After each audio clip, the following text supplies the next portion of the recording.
Welcome back to the deep dive. Hey there. We've got quite a stack of sources in front of us today, Yeah, looks like it. taking a really sharp look at the news business. And this isn't just some dry analysis, right? No, not at all. It's a perspective from someone who actually lived inside that world. And seems to have some pretty strong feelings about how things have, well, shifted. That's right. These sources offer a really critical take on how the media operates today. Focusing on the pressures, the biases. And what the author sees as the significant consequences of those changes for all of us, really. Right, for anyone trying to be an informed citizen. Mm-hmm. So our mission in this deep dive, as always, is to cut through it all. Get to the core insights. Yeah, extract the most important nuggets, maybe some surprising facts. Give you a shortcut to understanding this specific viewpoint. Exactly. This critique of modern journalism, which is, let's be honest, often pretty uncomfortable. It definitely doesn't pull punches. And this deep dive is custom tailored for you, the listener, to help you grapple with this perspective. So, yeah, stick around. And just a quick note, if you're finding value in these deep dives, please do hit that like and subscribe button wherever you listen. It really does help us keep this whole thing going. Okay, so let's dig in. Where does this critique even start? What's the author's background here? Well, the sources open with something pretty unexpected, actually. Oh, Their initial desire wasn't really to get into hard-hitting news at all. really? Yeah, they actually wanted to write fiction, something purely enjoyable. Huh. So journalism wasn't the dream. Apparently not. They ended up in it almost by default. Defaulted into journalism. And they acknowledged this uncomfortable relationship with the business right from the start. An uncomfortable relationship. Okay, that definitely sets a tone. It does. So it sounds like writing this book or, putting this whole perspective together, it wasn't maybe the clinical examination they first intended. Not at all. The sources describe it becoming much more confessional. Confessional, like personal. Yeah, pouring out decades of more mundane frustrations, even things like self-loathing. Wow. So they set out to dissect the media intellectually. Right, that was the plan. But their own experiences, that whole long, uncomfortable relationship. It just kind of took over. The sources say it ended up obliterating a clinical examination. So it became deeply personal. Exactly. And the central question driving it seems to be, was the change in the industry really as dramatic as it felt in real time? Or was that just their own feeling, their subjective take? Right. And that apparently pushed them to look back at the history, try to anchor those feelings in something more concrete. Okay, so that personal history really fuels the intensity of the critique. Seems like it. And the transformation they're describing is pretty stark. It really is.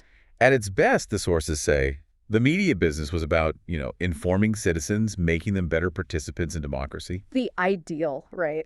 Yeah. But in recent times, it's become something, well, much more damaging. Described here as an instrument of tragedy. An instrument of tragedy. That's Yeah. that's a heavy claim. It is. And they elaborate on it, arguing the media is now actively, dividing people. Filling lives with pessimism, mistrust. Mm-hmm.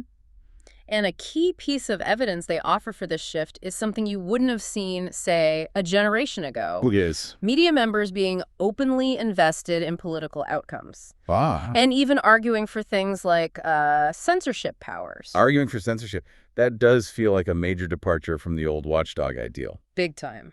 Now, the sources admit fixing this feels difficult, maybe even impossible. Yeah, they don't offer easy answers there. But they do promise some insights later on, some secrets to protecting yourself from it. Which we'll definitely get to. But first, to understand how this happened, they bring in some historical context, referencing the propaganda model. Yes, exactly. Drawing on Herman and Chomsky's manufacturing consent. The sources discuss this idea of a system of, informal social control. Where the media reinforces state propaganda aims. Yeah, but not necessarily through direct orders. It's more about filters and a focus on quantity over quality reporting. Got it.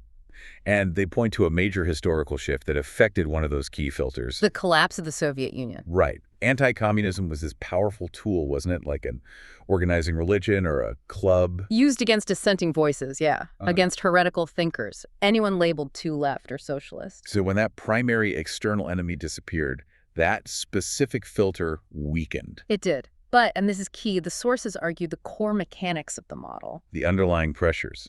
The incentives. Exactly. Those are very much still present in modern media. Even without that old anti-communist framing, the system just adapted. And one of the most obvious ways it adapted, according to these sources, was this move away from that bland, objective-ish delivery. It's something much more, pointed, opinionated, and nasty. That's the phrase they use. They contrast the old school ideal that monotone anchor person designed to be unthreatening. Almost boring on purpose. Kind of, yeah. With the model that Rupert Murdoch really capitalized on. Broadcasts like the O'Reilly Factor. Which were explicitly pointed, opinionated, and nasty. Mm-hmm. And this wasn't just a change in tone, was it? It changed the whole business strategy. Fundamentally, instead of trying to reach everyone, that broad mean. They started hunting narrow demographics. Yeah. Tailoring content, both news and entertainment, for highly individualized consumption. Cable accelerated it. The internet just blew it up. Right. And they mentioned shows like Crossfire, initially maybe presented as balanced, but becoming, as they put it, a propagandistic setup where the quote-unquote left side just got pushed further right over time. And you get shows like Hannity and Combs, which the sources basically say just dropped all pretense, like pro-wrestling spectacles. Oh, wow. And the internet just poured gasoline on this fire. Absolutely. Accelerating conformity within bubbles, groupthink, while also creating that filtered, individualized consumer experience. Your news feed is curated for you. So it sounds like the industry figured out that selling conflict, validating what people already believe, that was way more profitable than trying to inform a diverse public. Yeah, the sources argue the press constantly sells this simplified image. Politics is just two parties in complete conflict about everything. Especially for those partisan audiences, there's this undeniable gravitational pull toward the red v. blue narrative. Even if reporters see it's more complicated. Yeah, even if at the reporting level things are messy. That complexity, they argue, gets deliberately smoothed over. Why? To create these audiences of party zealots who just drink in more and more intense legends about one another. Turning news into almost a religious contract. That's the term. It's designed not just to inform or even provoke, but specifically to keep you mad. Whipped up in devotional anger. Yeah. The sources are really blunt here. They say things like, we manufactured fake dissent to prevent real dissent. Using fake controversies of increasing absurdity as distractions. Exactly. To keep audiences from seeing larger systemic problems. And this ties right into another major theme they hit on. The sportsification of news. Yes. The WWE-ization of news, they call it. That's a powerful way to put it. Treating serious stuff, especially politics, like it's just a game. Totally. Using graphics straight out of ESPN, countdown to kickoff, percent chance of victory, the magic number for elections. Focusing on the scoreboard, the analysts, the conflict between the teams. Instead of, the actual substance, the impact of policies. And the core rules of this game, according to the sources. Rule 1. Never remind audiences it's just a game. Keep the stakes artificially high. And rule 2, maybe even more important, never tell them it's okay not to care. The whole model is built to make you emotionally invested, to keep you awake at night, teeth chattering, panicking about things over which you have no control. So guests on these shows aren't really there for nuance. Nope. They're expected to stay in character. The biggest sin is to break type. Like pointing out that a news story wouldn't actually matter in your real life if the press wasn't hyping it. Exactly. You can't do that. The whole aesthetic is engineered for constantly rising tension. It's addiction, not understanding. Pretty much. And this goes hand in hand with another big critique. The decline of old school investigative journalism. And the ideal of objectivity. Right. The sources really lament the move away from those big, deep, time-consuming reports, the ones targeting powerful commercial interests. Like they mentioned Monsanto or Disney. Yeah, and the argument is pragmatic, really. There's just no percentage in doing big exposés against large, litigious companies. Because they'll sue you or pull their ads. Right. So consumer reporting shifted to easier stuff, weather, celebrity gossip, faster delivery. So doing those big investigations, it weren't forbidden exactly. Just not something your boss was likely to gush over. It wasn't incentivized. And this connects to a critical point about who even becomes a journalist these days. Yeah, the significant entry barriers. Things like unpaid internships. Which changed the whole demographic, right? Made the profession whiter, wealthier, and less connected to the country it covers. And reporters at the top outlets, the increasingly came from those ranks as well. Leading to coverage designed for, what, a sliver of upper-class readers across the country? And they contrast this with losing figures like Mike Royko or Jimmy Breslin. Yeah, those working-class columnists who brought a different perspective, replaced by this Ivy League monoculture of pundits, loss of class analysis. And what about objectivity? They touch on that too. They do. They argue that, despite all its flaws. Which people have pointed out for years. Right. But objectivity historically served a vital function. It was great protection for reporters. Against pressure. Gave them credibility. Exactly. And they see the shift away from that, especially in the Trump age, as really dangerous, even if it's framed as making necessary political judgments about impact. So objectivity, flawed as it was a shield that's now kind of gone. That's the perspective here, yeah. And this focus on easy, profitable stories. It means ignoring the big, messy stuff. The complex, systemic problems that don't fit neatly into the partisan blame game. Like what? Oh, they list things like the bipartisan roots of financial crises, military contracting corruption, torture, drone strikes, U.S. involvement in proxy wars. Why avoid those? Because they're hard to sell. We just don't do these stories. At least. We don't do them anywhere near a proportion to their social impact. Instead, it's like this simple flow chart they describe. Which is? Bad thing happens. Can it be blamed on one or the other party? Yes, we do the story. No, we don't do the story. Oof, that's cynical. It is. And it includes actively manufacturing moral panics. Manufacturing them. Yeah, they call it a deviancy amplification spiral. Basically, using invented problems to generate profitable headlines. Like historical examples, mods and rockers. Yeah, or the ridiculous cyber porn scare in the 90s, or the totally fake Jenkem hoax. And these panics, they benefit the media. Profitably, yeah. And also state authorities who often benefit from steering people. They give current examples too, right? Like crime reporting. Crime rates have fallen for decades, but audiences think it's soaring. Why? Cherry-pick stats and anecdotes. Or immigration coverage, maybe focusing on individual stories while ignoring broader trends. Exactly. It's about creating and then profiting from fear. And this pattern really shows up in election coverage, according to the sources. Oh, definitely. They call the invisible primary. Where donors and endorsements basically decide things before voters vote. Yeah. They call that the original lie of campaign journalism. The original lie? That's strong. It suggests reporters weren't just covering the race. They became business partners with the candidates. A massive sales aspect. Yeah. Taking liberties with the truth. That's the argument. The focus shifted completely to superficial stuff. Personality, entertainment. Running candidates through humiliating marathons. The beer test cliche. Exactly. It systematically removed actual issue politics from the coverage. And it trained voters to see candidates as boobs who would do whatever reporters asked of them. Yeah. And they point specifically to 2016. How so? Arguing the media ignored data that favored Trump's chances. They overemphasized polls showing a Clinton landslide. Creating what they call defanged data reporting? Right. Which dulled everyone's attention to Clinton's actual weaknesses as a candidate. And here's where it gets really sharp, right? The argument that Trump didn't succeed despite the media. But partly because of it. How? Because the media had spent decades focusing on superficiality and drama.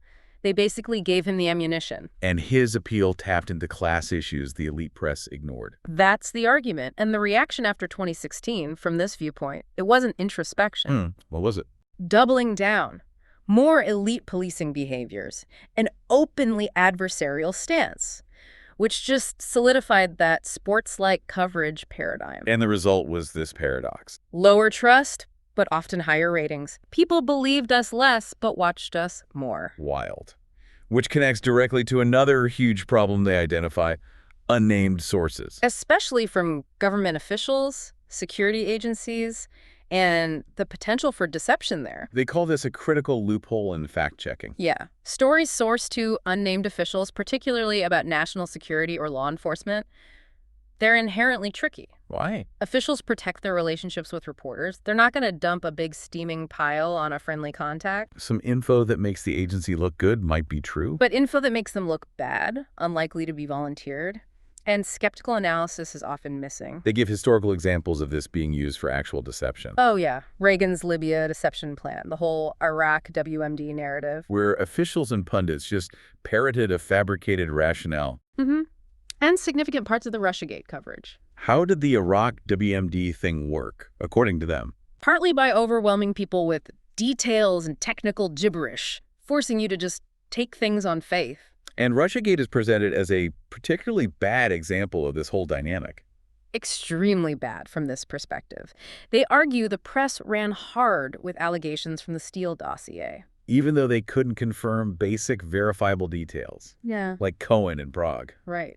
They describe reporters struggling to confirm stuff, but often just ignoring the doubts. Treating it like a political religious quest to get Trump. Rather than a neutral fact-finding mission, yeah.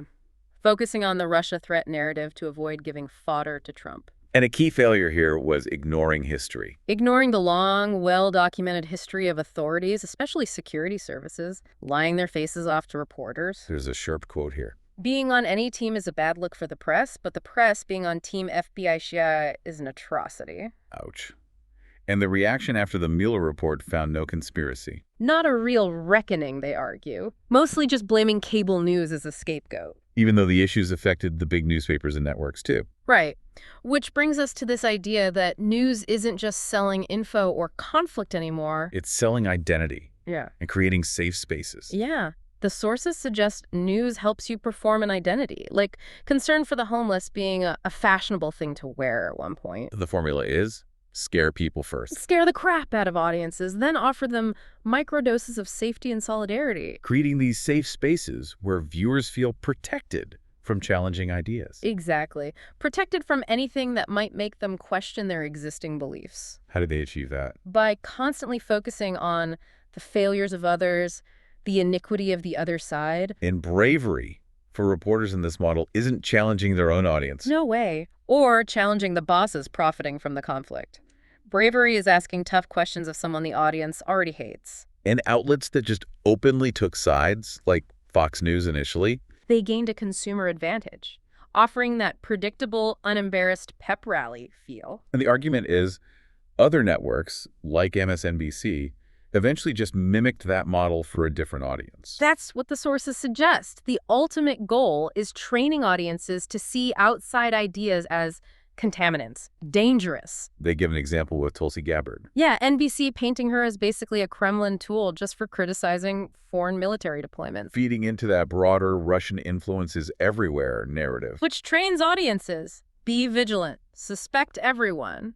It effectively shuts down critical thinking about, say, U.S. foreign policy. Okay, so let's back up. Why did the business model change so drastically? What drove all this?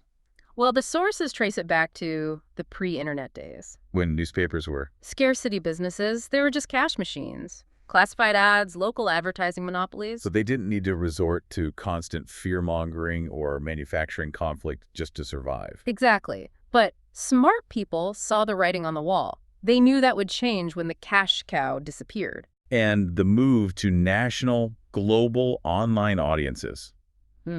That changed everything. Yeah, you weren't serving a geographic area anymore. You were targeting narrow segments, that sliver of upper-class readers. And the competition for eyeballs just became furious. And the tone of modern news, the sources argue, reflects this. It shows an emotional desperation. The whole business is now geared towards keeping you glued. Scrolling from one outrage to another, pulling you deeper into the arguments, making your partisan identity more and more your identity. And cynically, perhaps, keeping your attention away from other things. That too. Okay, so after laying out this pretty bleak picture, what does this perspective offer in terms of, protecting yourself? Any advice? Yeah, there are a few key takeaways. The first, and maybe most important, is just understanding the business model they've described. Recognize that it profits from conflict, tension. Keeping you emotionally engaged, angry, even addicted. That it sells tailored content designed to validate, not challenge. Okay, what else? Be highly skeptical of stories based solely on unnamed government or security sources. Especially if the info isn't negative towards that source's agency. Right. Always ask, why the anonymity? Who benefits from this leak, this framing? Good point. And actively look for the stories that aren't being covered. The complex systemic stuff. Government actions without easy partisan blame. Exactly. The stuff the model avoids because it's hard to sell. Also, recognize that fundamental shift. From informing to entertaining. from attempting objectivity to selling identity and creating those safe, non-challenging spaces. Question the predictable partisan narratives. Don't just accept them. And finally, this one's maybe the toughest. Go on. They offer this thought. You will never have the political power to do something about all the terrifying problems we wave at you. Meaning? They suggest maybe limiting your news consumption could actually be healthy, because the human brain isn't designed to take in a whole ocean of fear. Wow, that's quite the assessment from these sources. It is. A landscape driven by profit, conflict, identity. Often they argue at the expense of deep truths, or just basic information. And their main advice is that understanding the business is the key to protecting yourself. Regaining some sense of agency, yeah. It really leaves you with a powerful question to think about, doesn't it? What's that? In this media environment they describe, tailored to keep us angry and divided, what are the really important, unworthy stories getting ignored? Mm-hmm. And what's the actual value in seeking out complexity, seeking out dissenting voices, even when it's uncomfortable, even when it messes with those easy partisan answers? Definitely something to mull over.